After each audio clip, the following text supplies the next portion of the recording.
Cornell faculty. They'll take Cornell classes, but they just have the opportunity to study architecture in a very architecturally rich part of the world. If you don't want to go that far and don't want to go all the way to Rome, we have a similar program called Cornell and NYC, just a bit closer to campus on Ithaca. In AAP, our architecture program is 5 years long, and this might sound a little unusual, but this is pretty standard for a Bachelor of Architecture, just because the extra year allows architecture students to enter directly into the workforce without having to do extra apprenticeships, and it also helps them pass any exams they may need to pass to become an architect.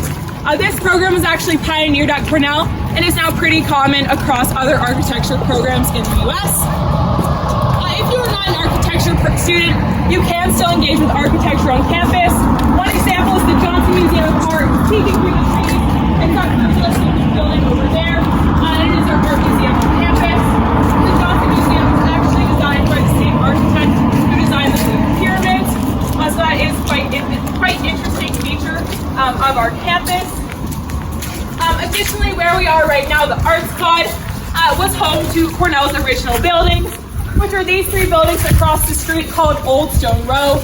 And Old Stone Row and this building we're coming up to right now, Goldman Smith Hall, is the origins of one of the oldest feuds on campus between our two founders, Ezra Cornell and Andrew Dixon White.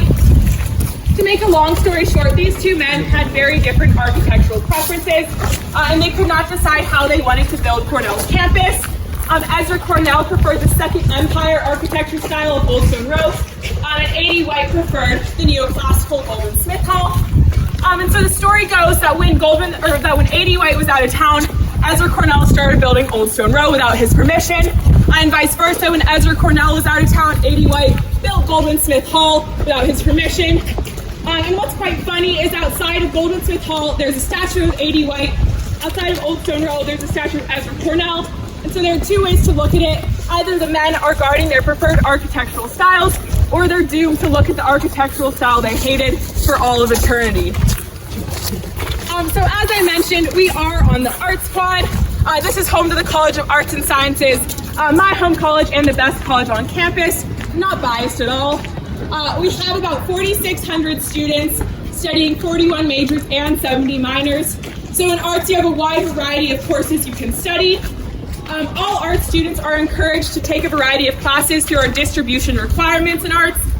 These are 10 areas of study you have to take a class in order to graduate. But what's nice about our distribution requirements is there's not one specific class you have to take to fulfill the requirement.